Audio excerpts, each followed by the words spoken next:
The Law of Dependent Arising. The Secret to Bondage and Release. Sermon 4. By Bhikkhu K Ñāṇananda. Narrated by Bhikkhu Candana. Sermon 4. Pahankanuwa Sermon number 186. Namo tassa bhagavato arahato samma sambuddhassa. Namo tassa bhagavato arahato samma sambuddhassa. Namo tassa bhagavato arahato samma sambuddhassa. Buddhaṃ saranam gacchāmi, Dhammaṃ saranam gacchāmi, Sanghaṃ saranam gacchāmi. Homage be to the Fortunate One, the worthy, fully enlightened. Anto jata bahijata, jataya jatita paja, tang tang gotama pucchami, ko imang vijataye jatang. Sile patittaya naro sapanyo, chittang panyancha bhavayang, atapi nipako bhikkhu, so imang vijataye jatang. Ye sangrago cha doso cha, avidya cha virajita, khina sava arahanto, te sang vijatita jata. Yatha namancha rupancha, ase sang uparujjati, patighang rupasanyacha, ettha sa chijjate jata.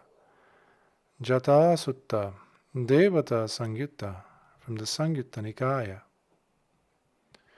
A tangle within, a tangle without.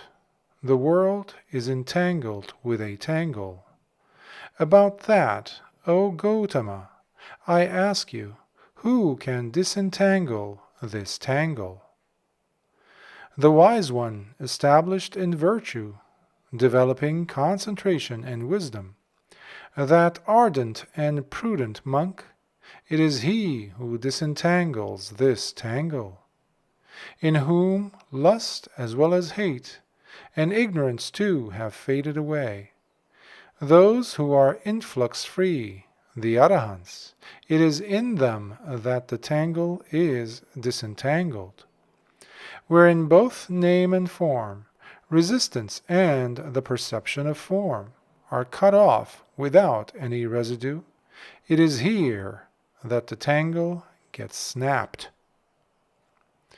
Dear listeners, the fully enlightened Buddha has preached to Venerable Ananda in the Nibbāna Sutta that this entire progeny has got entangled like a tangled skein, and get reborn again and again in woeful realms, due to non-understanding the law of dependent arising.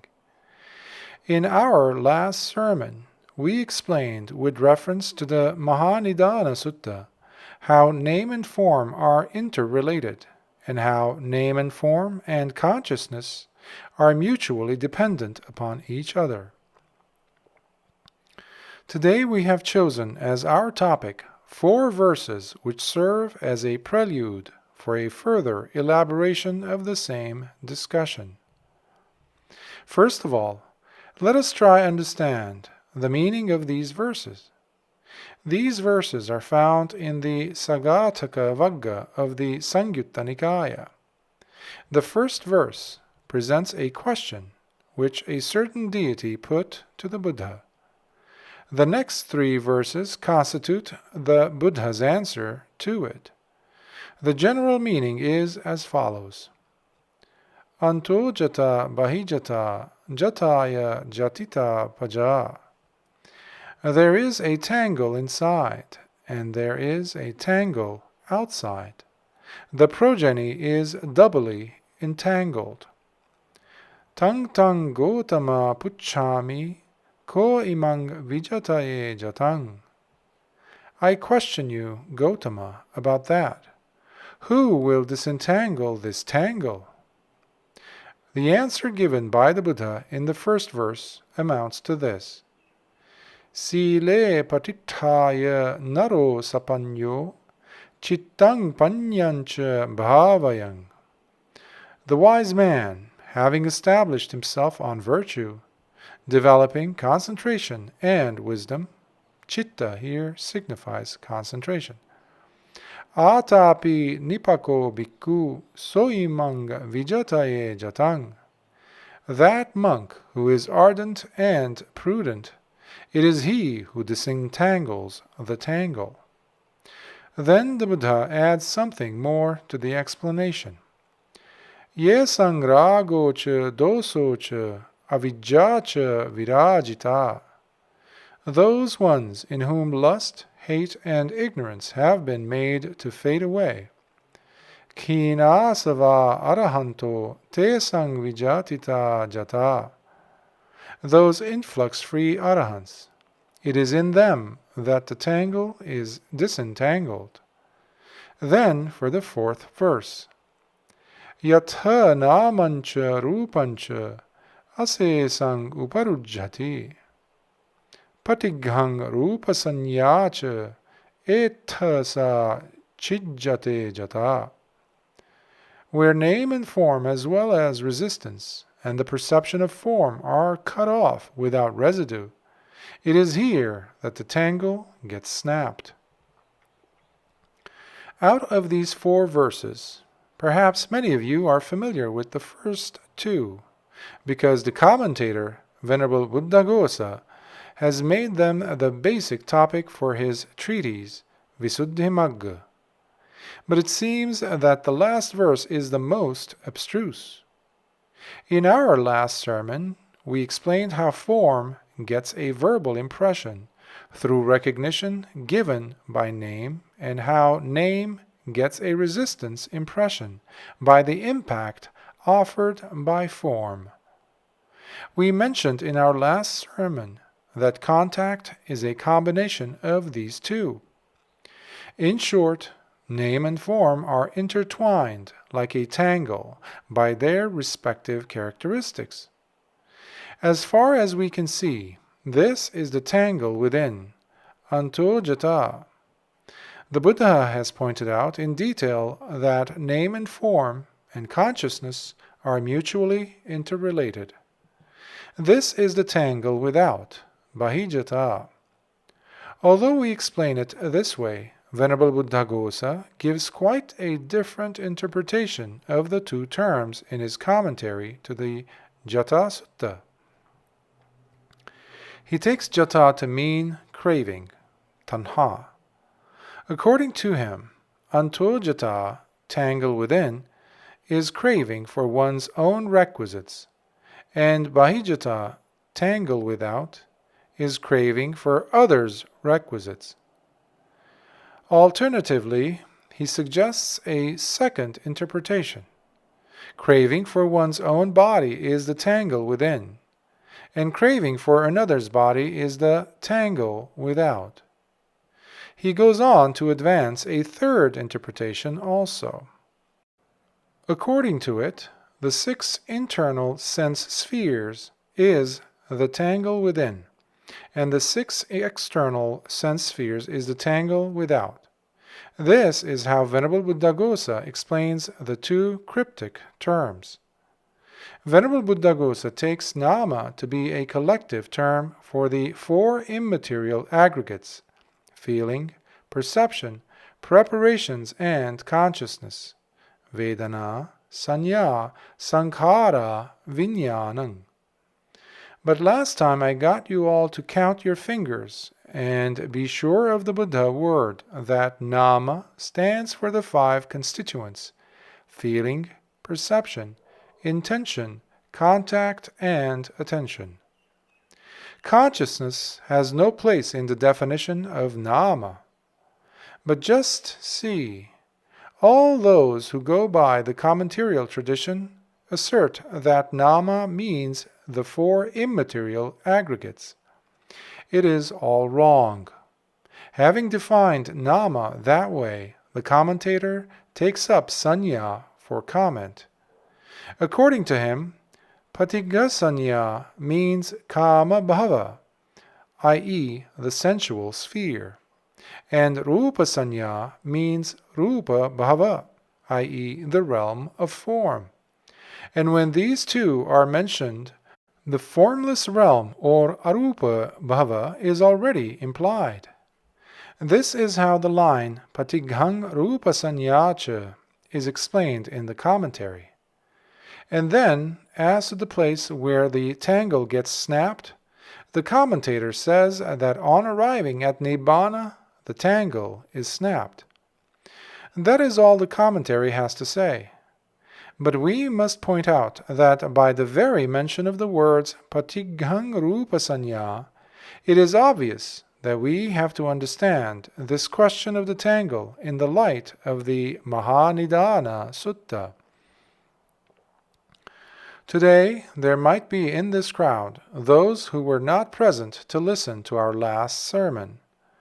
To facilitate their understanding of what I am going to say, and also to refresh the memory of those who were present the other day, I wish to recapitulate the dialogue between Venerable Ananda and the Buddha. Even the method of explanation the Buddha adopted in regard to Venerable Ananda in the Mahanidana Sutta is extraordinary. Venerable Ananda approaches the Buddha and says, "It is wonderful, Venerable Sir. It is marvelous, Venerable Sir, how deep the law of dependent arising is, and how profound it appears. All the same, Venerable Sir, it appears to me as clear and clear." The Buddha's response to it was, "Do not say so, Ananda, do not say so. This law of dependent arising is deep, and it appears deep." And then the Buddha, like an expert teacher, cross-questioned Venerable Ananda, step by step, getting him to respond rather rhetorically in the negative. Usually, an obedient pupil is only too eager to say yes to the teacher. But the Buddha addressed his questions to Venerable Ananda in such a shrewd way that the latter had to think deeply and come out with the same emphatic negative answer throughout. "No he tung Bhante." No, indeed, Venerable Sir. Unlike in reading a book, in listening to a sermon, it is difficult to follow the entire cross-questioning step by step. So, the other day we gave a summary of the procedure by which the Buddha convinced Venerable Ananda of the mutual relationship between nama, name, and rupa, form, in 4 statements. First of all, let us try to make some sense out of those 4 statements. Nama has to be defined not with reference to the 4 aggregates, as the commentary says. Feeling, perception, intention, contact, and attention are the constituents of nama. What is meant by rupa is actually rupa sanya, perception of form. It is based on the 4 great primaries, earth, water, fire, and air, none of which can stand alone or be recognized per se. They can be known only through the constituents of the name group.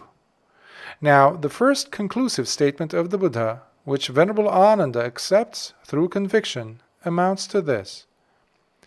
If all those modes, characteristics, signs, and exponents by which the name group is designated were absent, there would not be manifest a verbal impression, adhivachana samphassa, in the form group. Adhivachana, or synonym, is a word representative of the linguistic medium, like panyati, designation, and nirutti, terminology. So, what is meant by the above statement is that there could be a recognition of the form group only through the constituents of name, such as feeling and perception. Then, the second statement gives the converse. If all those modes, characteristics, signs, and exponents by which the form group is designated were absent, there would not be manifest a resistance impression, Paṭicca Samuppāda in the name group. That is to say, if there were no characteristics proper to the form group based on earth, water, fire, and air, there could be no resistance impression in the name group, i.e., feeling, perception, etc. One cannot speak of resistance if there is no form. The other day, we gave a simile of a blind man to illustrate this. The commentary also makes use of a simile of a blind man in connection with Nāma-rūpa. But that is not the one we brought up. Suppose a blind man goes and hits against a huge block of ice. He would come back with a perception of earth. Next time he goes there, it is melting. He would come back with a perception of water. By the time he goes there again, it is boiling, and he would perceive the fiery element already at a distance. Finally, when it is evaporating, he might get the perception of air through it. In the same way, the blind worldling recognizes the nondescript four great primaries with the help of feeling, perception, intention, contact, and attention. We gave this simile just to show the mutual relationship between name and form. They are inextricably intertwined. Now comes the third conclusive statement, which drives home the point. If all those modes, characteristics, signs, and exponents by which a name group and form group are designated were absent, there would not be manifest either a verbal impression or a resistance impression. Here the Buddha has adopted a very subtle way of argument. Firstly, it is said that the presence of one is a necessary condition for the other to exist. Then it is said that in the absence of both, there would be neither a verbal impression nor a resistance impression.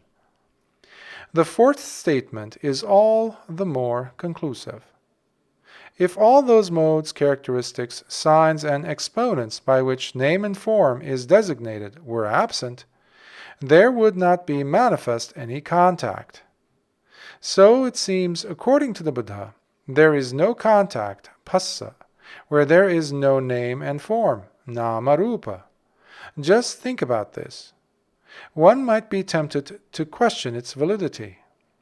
Because name implies feeling, perception, and intention, one can ask, well then, are we to assume that trees and stones have no contact? We gave a little simile to explain this. While rolling a stone, if it goes and strikes against another, hard enough to make a crack on it, there will be no retaliation. That is the way with the inanimate world. But if two pedestrians collide with each other on a pavement in a rush hour, there would be a clash.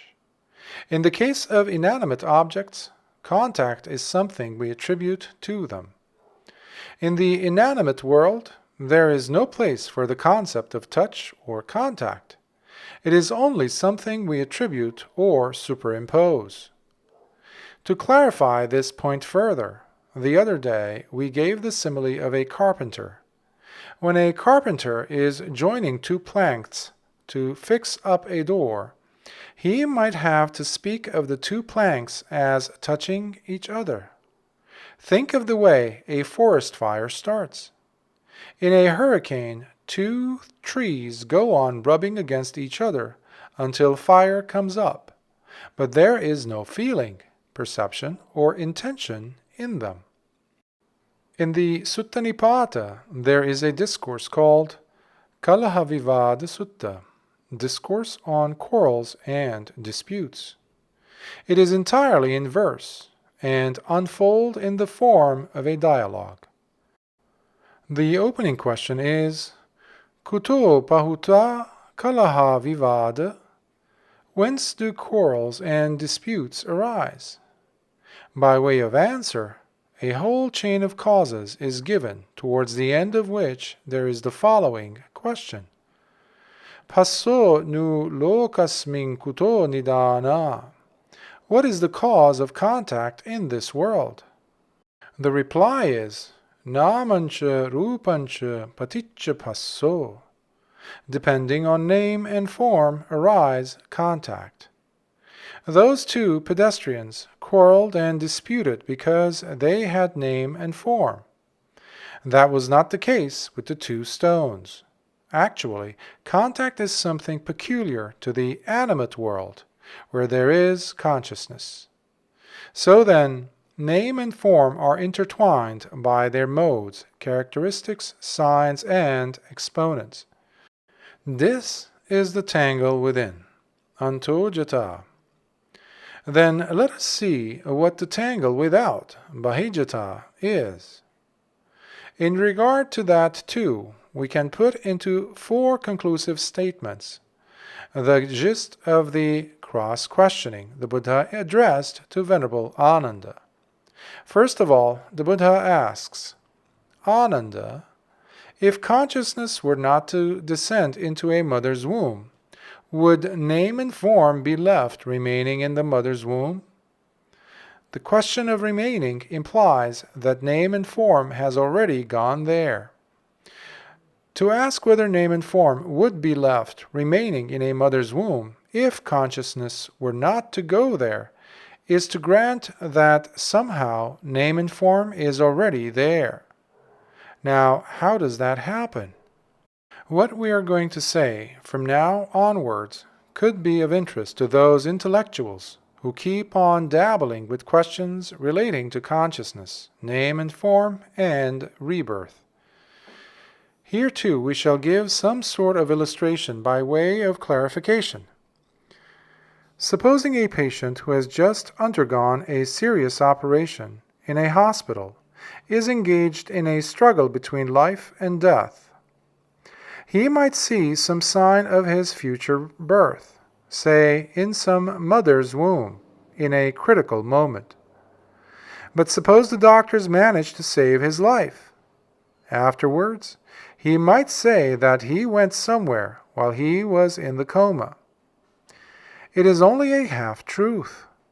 It is not that he actually went there. Only a sign of that place became an object for his consciousness. Name and form has gone there for a moment, but consciousness was held back. This fact is borne out by the following rhetoric question of the Buddha. Ananda, if consciousness, having descended into the mother's womb, were to come out, would name and form be born into this state of existence? No, indeed, Venerable Sir. From this it is clear that if, despite the doctor's attempts, the patient died, his consciousness would join that mental object, which is name and form, because we have already pointed out that the relationship between consciousness and name and form is a whirling round, as in the case of a whirlpool. Think of a flexible rubber band, for instance. It can get elongated if it is pressed down at one point and stretched away with tension. The moment the other end is pressed down and the former released, it would go and join the latter to form a new center. In the same way, consciousness gravitates towards its object, nama-rupa, at the moment of death. However, as you all know, sometimes parents expect a child, but what comes out in the end is a stillborn, grotesque form of a child. The reason is that due to some karmic force, consciousness has slipped out. This is the situation the Buddha points out as the second possibility. This fact is clarified further by the third question. Ananda, if the consciousness of a boy or a girl were to get cut off at the young age itself, will name and form come to growth and maturity? No, indeed, Venerable Sir. Even after the birth of a child, if consciousness gets cut off, name and form would not grow. Only a corpse will be left there. When Venerable Ananda granted that point, the Buddha draws the final conclusion. Therefore, Ananda, this itself is the reason, this is the cause, this is the arising, this is the condition for name and form, namely consciousness. This is an emphatic assertion that consciousness is a necessary condition for name and form. Then the Buddha goes on to point out that as far as the concept of existence is concerned, consciousness has to be accompanied by name and form.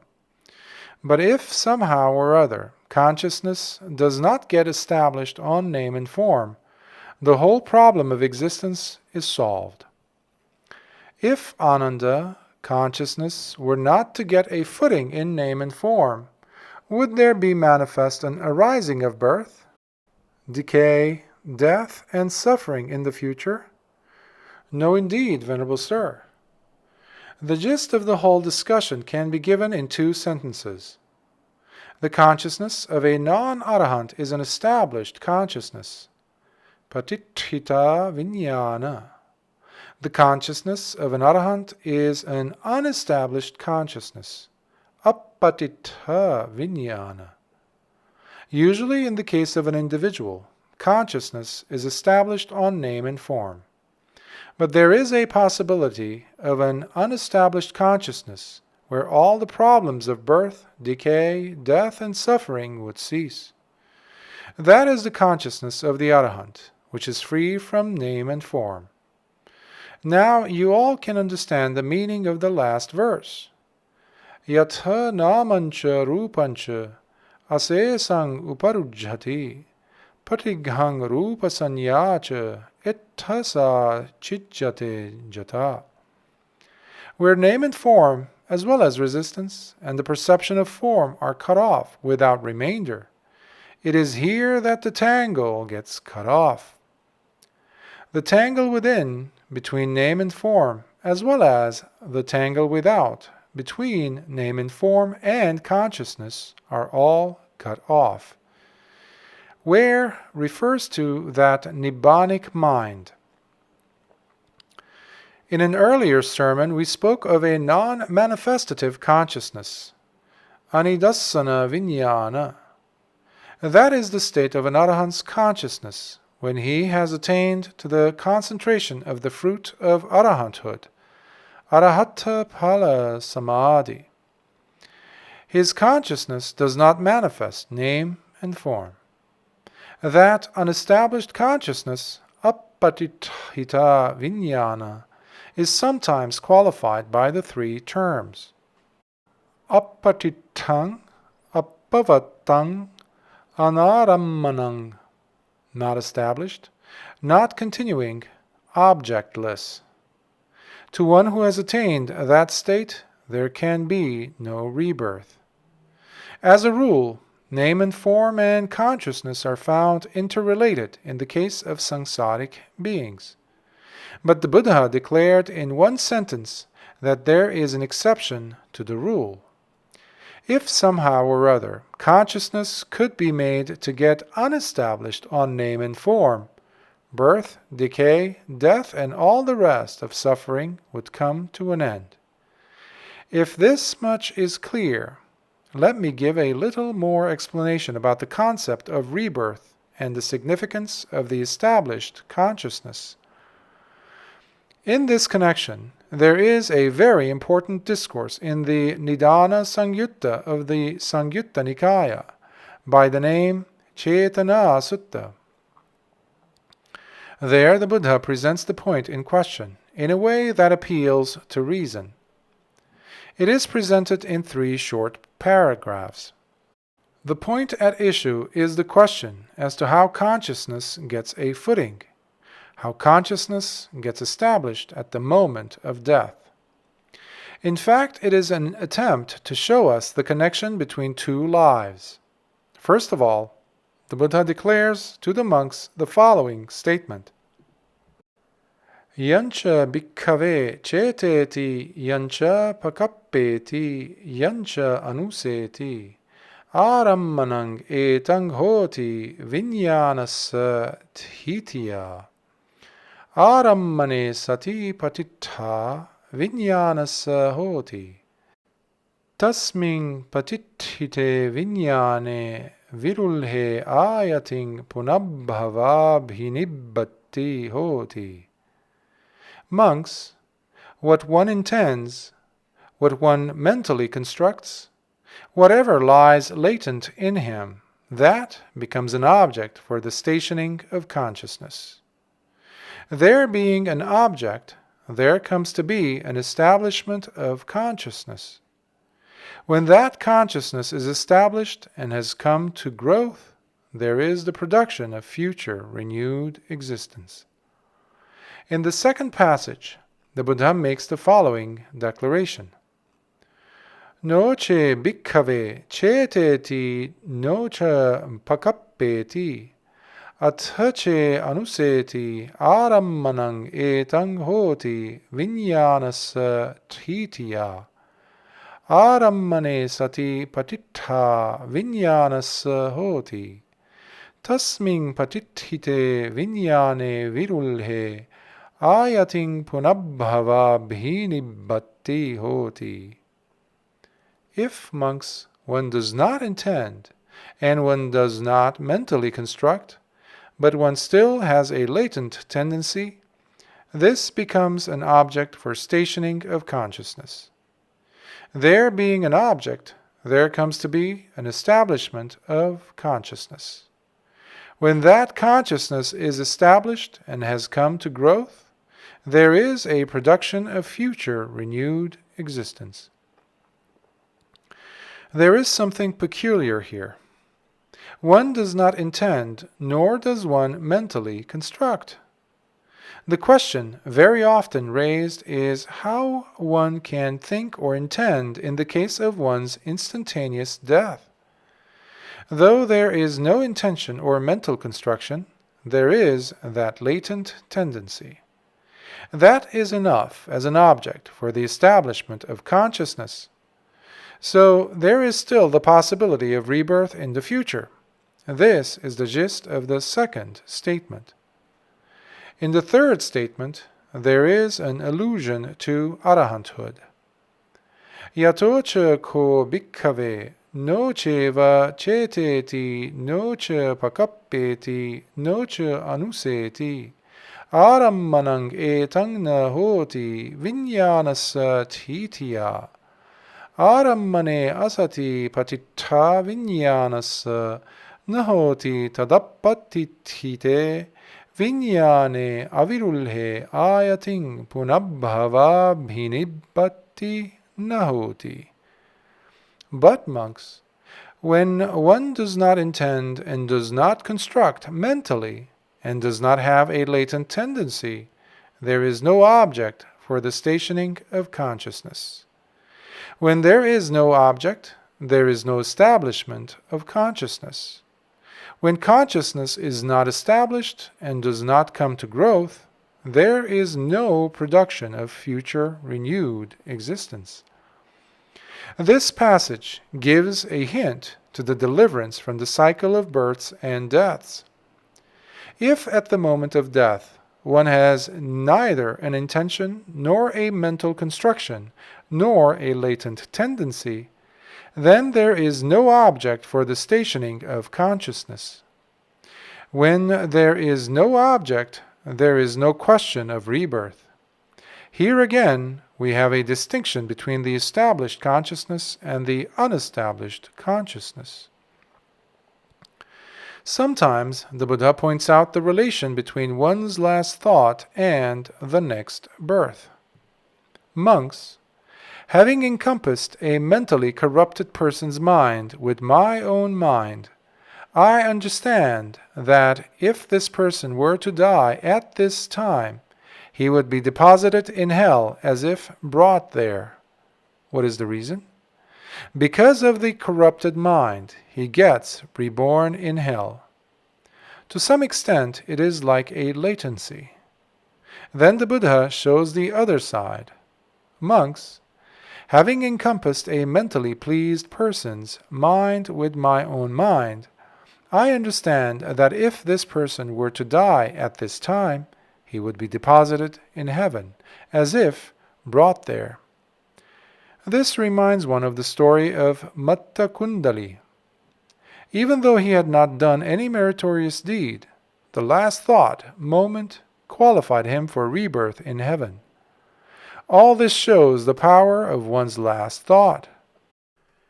Even the shade of a thought is enough to bring about rebirth. That shade becomes a photograph when conjoined with consciousness. We brought this up because it is relevant to the question of rebirth which everybody is talking about. Let us consider another aspect of the same problem.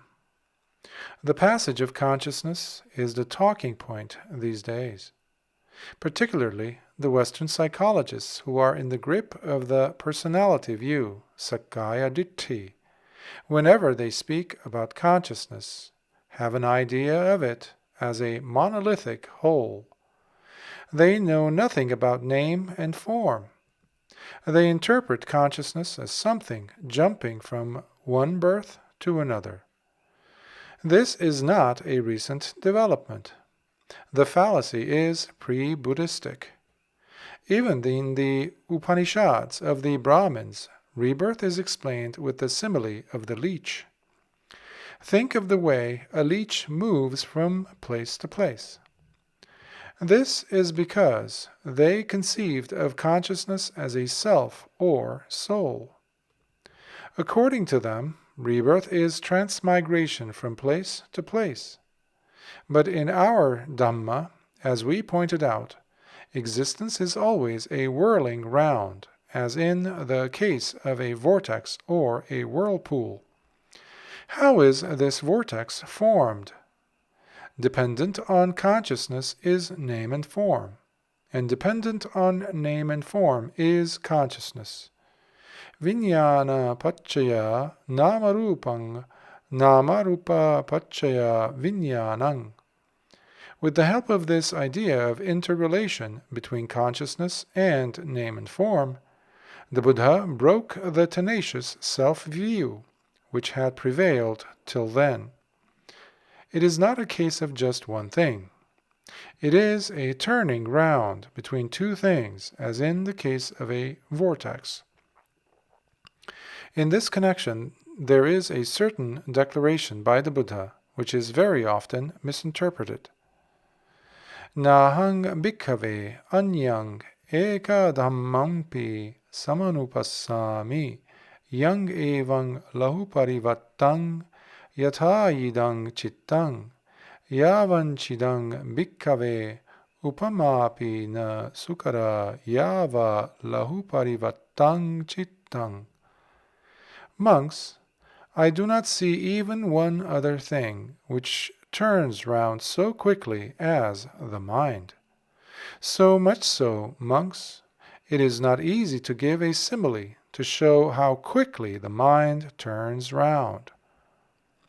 Some Buddhist sects use the simile of a turning round of a firebrand, alata chakravat, to depict the rapidity of thought. But that is not what is meant by the above declaration. Between consciousness and name and form, there is an extremely rapid process of grasping an object and letting go of it only to grasp another. Think of every moment of our conscious life. How quickly our minds shift from one object to another. There is another discourse which supports this interpretation. Varang bhikkhave assutava putujjano imang chatum maha bhutikang kayang attato upagaccheya natveva chittang. Tankissa hetu dissatayang bhikkhave chatum maha bhutiko kayo ekampi vassang tithamano dvepi vassani tithamano tinipi vassani tittamano, chattaripi vassani tittamano, panchapi vassani tittamano, dasapi vassani tittamano, visatipi vassani tittamano, tingsampi vassani tittamano, chattari sampi vassani tittamano, panya sampi vassani tittamano, vassasatampi tittamano, bhiyopi tittamano, yanchako etang bhikkave vucchati chittang itipi mano itipi viññāṇaṃ itipi tang rattiya ca divasassa ca anyadeva uppajjati anyang nirujjati. Seyathapi bhikkave makkato aranye pavane charamano sakhang ganhati tang munchitva anyang ganhati. Tang munchitva anyang ganhati evameva ko bhikkave yamidang vucchati chittang itipi mano itipi viññāṇaṃ itipi tang rattiya ca divasassa ca anyadeva uppajjati anyang nirujjati. It would be better, monks, for the uninstructed worldling to take as self this body composed of the four great primaries rather than the mind. For what reason? Because this body composed of the four great primaries is seen standing for 1 year, for 2 years, for 3, 4, or 5, or 10 years, for 20, 30, 40, or 50 years, for 100 years, or even longer. But that which is called thought and mind and consciousness arises as one thing and ceases as another by day and by night. Just as a monkey roaming through a forest grabs hold of one branch, lets go of it and grabs another, and then lets that go and grabs still another, so that which is called thought and mind and consciousness arises as one thing and ceases as another by day and by night. The point of the discourse is that there is no justification whatever for taking mind as oneself. The phrase anyadeva uppajjati anyang nirujjati, it arises as one thing and ceases as another, has a very deep meaning. A clue to its meaning is found in the simile of the monkey. It gives a hint to the rapidity of the process of grasping and letting go. In the same way, consciousness grasps name and form, its object, incessantly. The incessant interrelation between consciousness and name and form is what is meant by the term lahu parivattang. In fact, the literal meaning of parivattati is to turn round. This turning round is between consciousness and name and form, the vortical interplay which sustains the conceit of existence. That same interrelation which goes on during one's lifetime is instrumental in bringing about one's rebirth. Consciousness does not decide the issue by itself. Name and form has to come in. The simile of the leech is misleading. There is a discourse which shows that during the Buddha's time too, there were disciples who were influenced by this leech explanation of rebirth. It is the Maha Tanha Sankhya Sutta of the Majjhima Nikaya. In that sutta it is said that a monk called Sati went around misrepresenting the Buddha, declaring that the Buddha had made the following statement regarding the question of rebirth. Tadevidang viññāṇaṃ sandhavati sangsarati aranyang. This same consciousness keeps running and wandering in samsara by itself without anything else. The other monks remonstrated with him as follows. Ma evang avuso sati avacha, ma bhagavantang abbhachikhi, nahi sadhu bhagavato abbhakhanang, nahi bhagava evang vadeya, aneka pariyayena avuso sati, Paṭicca Samuppāda viññānaṃ vuttang bhagavata. Anyatra paccaya nathi viññānasya sambhavoti. Friend Sati, do not say so. Do not misrepresent the Fortunate One. The Fortunate One would not say so. For in various ways, friend, the Fortunate One has stated consciousness to be dependently arisen. Without a condition, there is no origination of consciousness. Despite all this criticism, Sati did not give up his wrong view. Then the monks reported the matter to the Buddha, who summoned Sati to his presence and questioned him. Sati maintained the same standpoint that it is the same consciousness that runs and wanders in samsara by itself without anything else. Then the Buddha asked, "What is that consciousness, Sati?" And Sati replied, "Venerable Sir, it is that which speaks and feels and experiences here and there the result of good and bad actions." Sati's reply brings out the typical Brahmin viewpoint represented by the simile of the leech. The Buddha rebuked him, calling him a vain man, Mogha Purisa, asking him, "To whom have you known me to teach the Dhamma in that way? Have I not stated in various ways consciousness to be dependently arisen? With the words, without a condition, there is no origination of consciousness." Then the Buddha goes on to explain to the monks this dependently arisen nature of consciousness, giving a very effective simile to illustrate it. Monks, dependent on whatever condition a consciousness arises, it is reckoned by that particular condition. A consciousness that arises dependent on the I and forms is reckoned as I consciousness. A consciousness that arises dependent on the ear and sounds is reckoned as ear consciousness. A consciousness that arises dependent on the nose and odors is reckoned as nose consciousness. A consciousness that arises dependent on the tongue and flavors is reckoned as tongue consciousness. A consciousness that arises dependent on the body and tangibles is reckoned as body consciousness.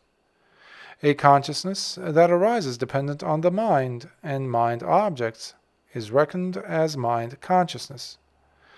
Just as, monks, a fire is reckoned by the particular condition dependent on which it burns.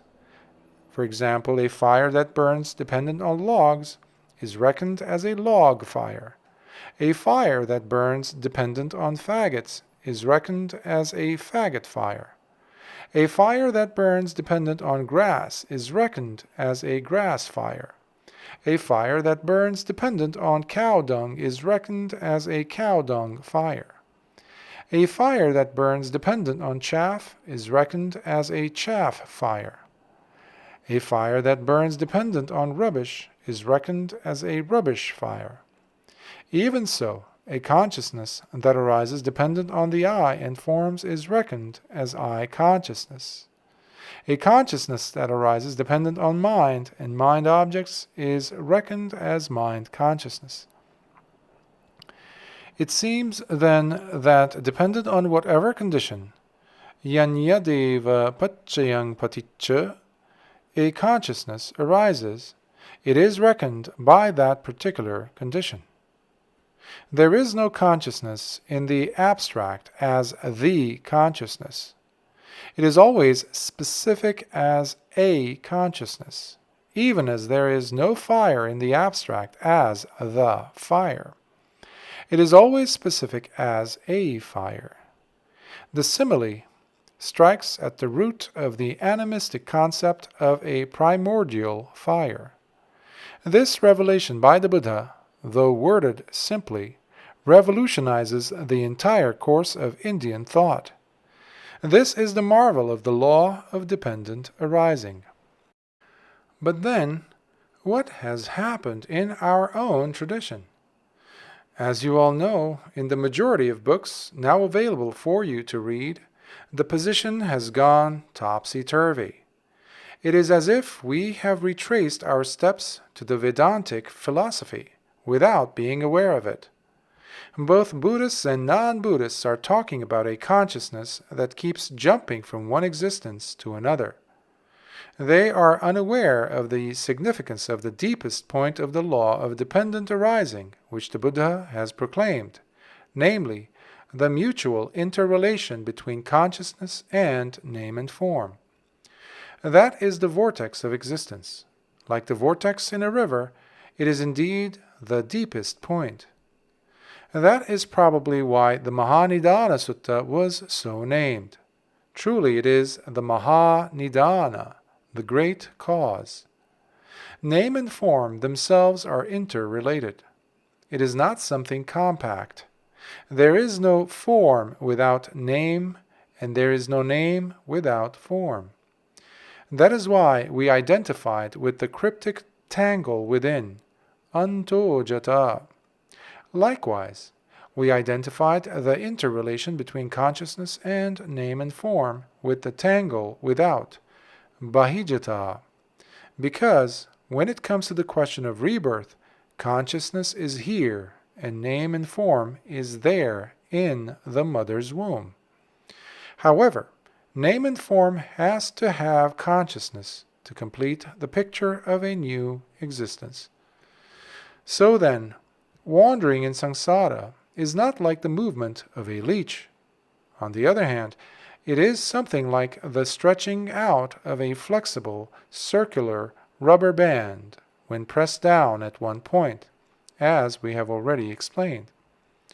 As soon as it is released at this end, it will go and join the far end, if it is pressed down at that end also.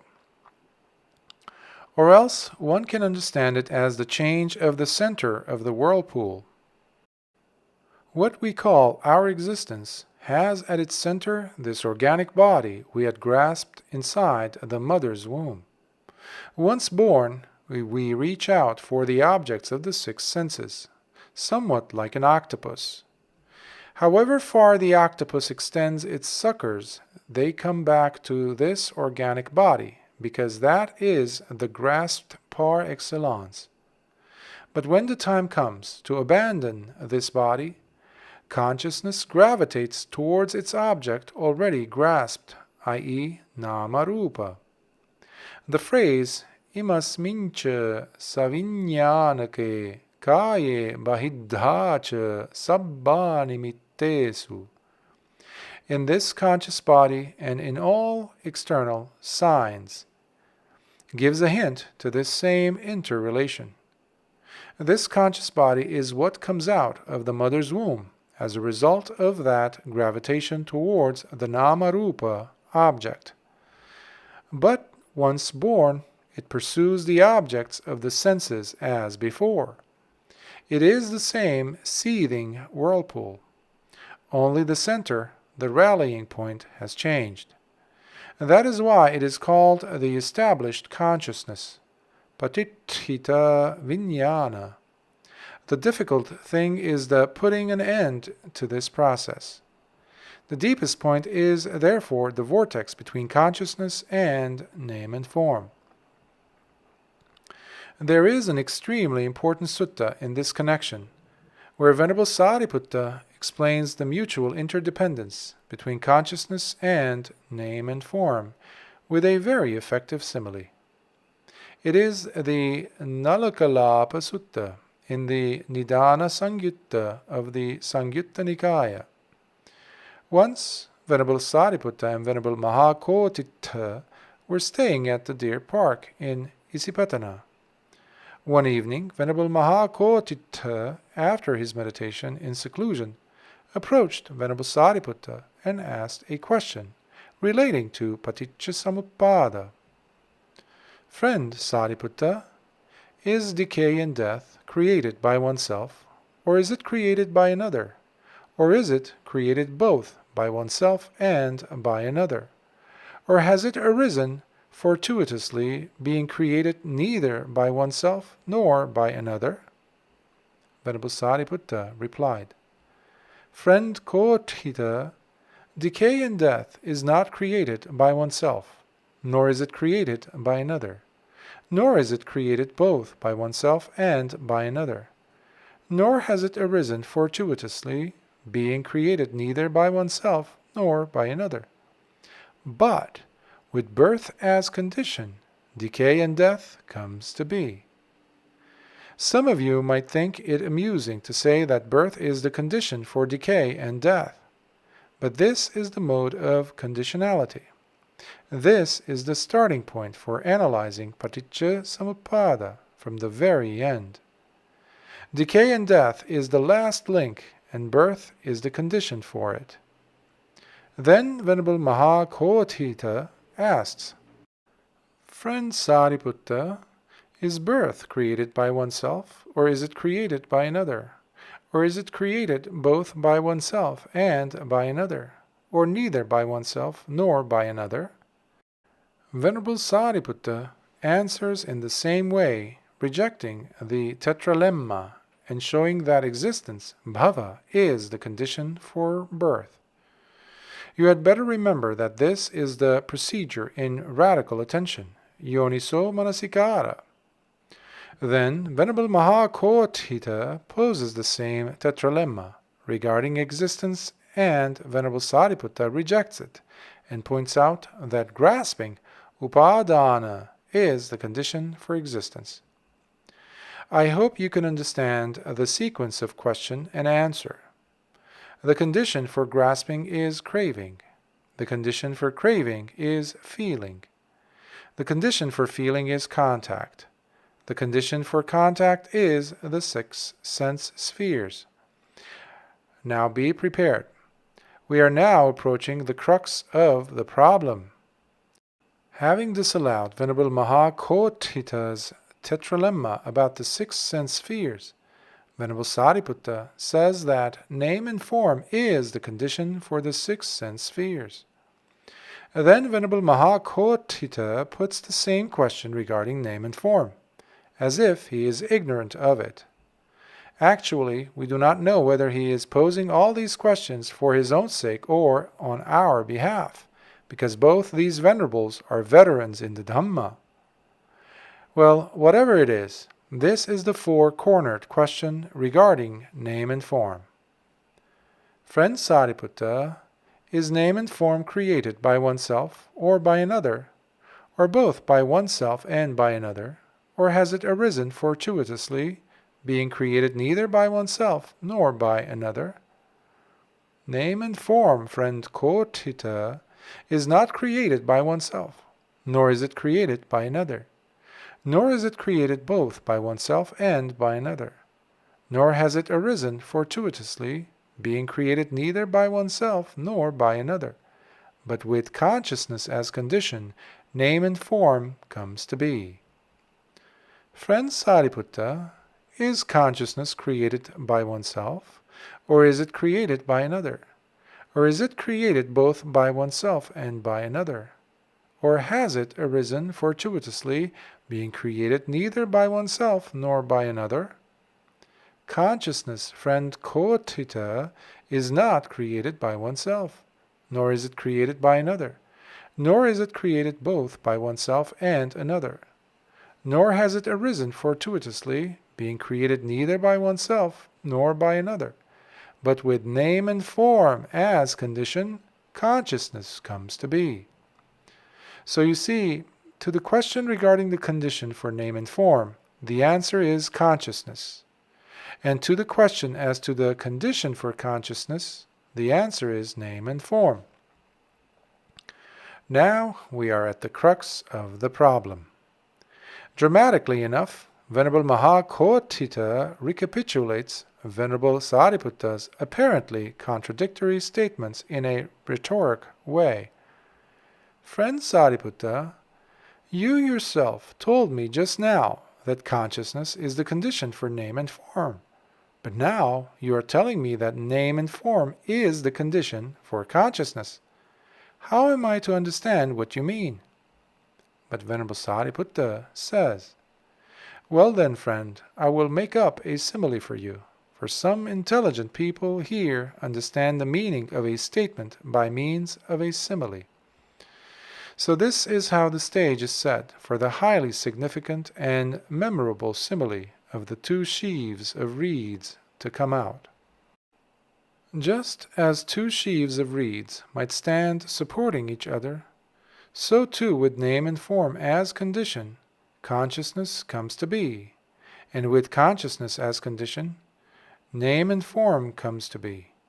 With name and form as condition, the 6 sense spheres come to be. With the 6 sense spheres as condition, contact comes to be, and so forth. Such is the arising of this whole mass of suffering. If, friend, one were to remove one of these two sheaves of reeds, the other would fall, and if one were to remove the other sheaf, the first would fall. So too with the cessation of name and form comes the cessation of consciousness. With the cessation of consciousness comes the cessation of name and form. With the cessation of name and form comes the cessation of the 6 sense spheres. With the cessation of the 6 sense spheres, the cessation of contact, and so forth. Such is the cessation of this whole mass of suffering. According to this simple but profound simile, the interdependence between consciousness and name and form is like that of two sheaves of reeds, standing one supporting the other. Anyamanyang nissaya tithayang. When name and form falls, consciousness falls. When consciousness falls, name and form falls. When name and form falls, the 6 sense spheres fall, and along with it, contact falls, feeling falls, craving falls, grasping falls, existence falls, birth falls, decay and death, and all the rest of it falls. Imagine for a moment that the consciousness sheaf of reeds is standing on your left side, and the name and form sheaf of reeds is on the right, and leaning on the name and form sheaf of reeds stand the 6 sense spheres, and the rest of the 12 links. The crucial point is the removal of the consciousness sheaf of reeds, with which name and form is removed. That is to say, with the cessation of name and form, consciousness ceases. Cessation of consciousness is not tantamount to death. It is the state of anidassana vijnana, non-manifestative consciousness. Since that non-manifestative consciousness does not manifest name and form, the 6 sense spheres also cease, as well as contact, feeling, and all the rest of it. This is an extremely deep point in this Dhamma. You should try to understand this now. I wonder why our commentarial tradition has fully ignored this subtle point all this time. What we have already said about the vortex is implicit in this simile of the two sheaves of reeds. Just consider why Venerable Sariputta did not choose for his simile 2 blocks of solid timber with pith. He probably wanted to insinuate voidness, sunyata, by opting for pithless reeds. The common term for reed and bamboo in Pali is tachasara. It means having the bark itself as the pith. The reed is hollow inside. It has no pith. It is the same with sheaf of reeds. The insinuation is that consciousness is not something solid and compact. It is only a heap. The deluded world takes it to be a monolithic whole. Name and form is also a heap. That is what the insight meditator understands as he progresses in meditation. The net result of it is insight into the not-self nature of phenomena. The meditator understands all this as impermanent, suffering, and not self. The rapidity of the arising and ceasing of name and form is also implied. The interrelation between name and form and consciousness is extremely rapid. That is the true meaning of lahuparivattaṃ. Existence is a conceit which tries to sit pretty on this inconceivably rapid mutual interrelation between consciousness and name and form. Venerable Sariputta has pointed out how the cessation of existence is brought about. When he revealed this fact, Venerable Mahākotthita came out with a memorable eulogy as a joyous utterance. It is wonderful, friend Sariputta. It is marvelous, friend Sariputta, how well this has been stated by Venerable Sariputta. We rejoice in the Venerable Sariputta's statement on these 36 grounds. If, friend, a monk preaches the Dhamma for the purpose of revulsion towards decay and death, for its fading and cessation, he can be called a monk who is a speaker on Dhamma. If a monk is practicing for the purpose of revulsion towards decay and death, for its fading away and cessation, he can be called a monk practicing in accordance with Dhamma. If a monk, through revulsion towards decay and death, through its fading away and cessation, is liberated by non-grasping, he can be called a monk who has attained Nibbāna in this very life. If, friend, a monk preaches the Dhamma for the purpose of revulsion towards birth, existence, grasping, craving, feeling, contact, the 6 sense spheres, name and form, consciousness, preparations, ignorance, for its fading away and cessation, he can be called a monk who is a speaker on Dhamma. If a monk is practicing for the purpose of revulsion towards ignorance, for its fading away and cessation, he can be called a monk who is practicing in accordance with the Dhamma. If a monk, through revulsion towards ignorance, through its fading away and cessation, is liberated by non-grasping, he can be called a monk who has attained Nibbāna in this very life. This eulogy, voiced by Venerable Mahākotthita, has a practical value. That is why we quoted it in full.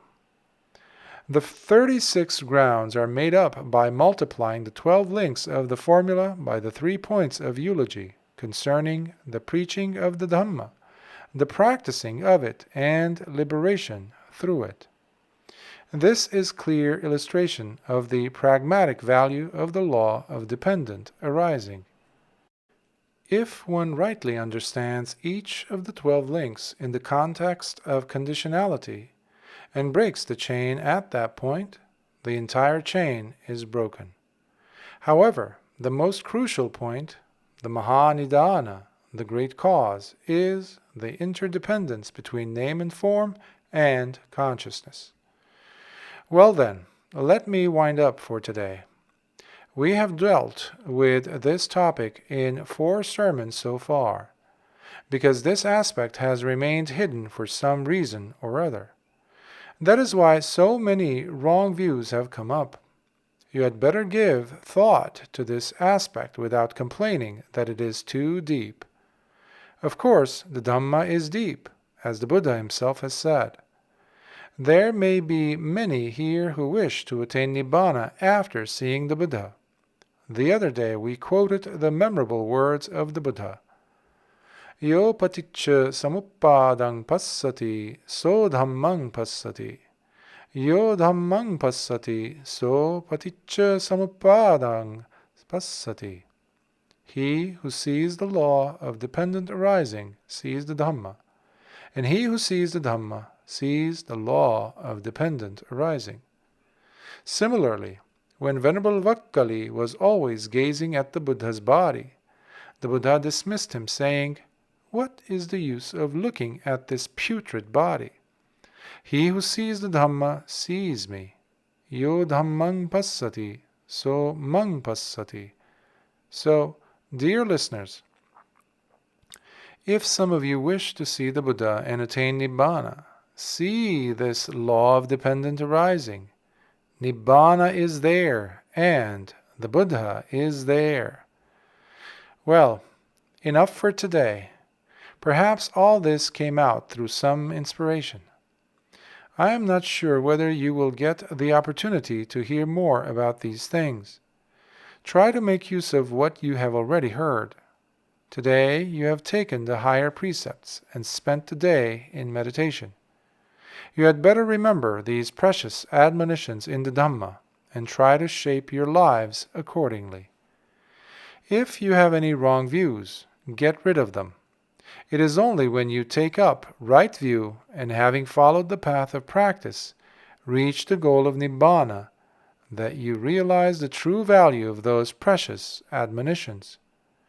May you all derive whatever inspiration possible from this sermon for your progress in your meditation, and be able to realize in this very life the supreme bliss of Nibbāna.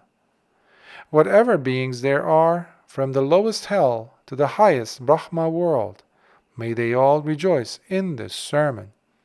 May it conduce to the attainment of their higher aspirations. May they all realize the deathless Nibbāna. Sadhu, sadhu, sadhu.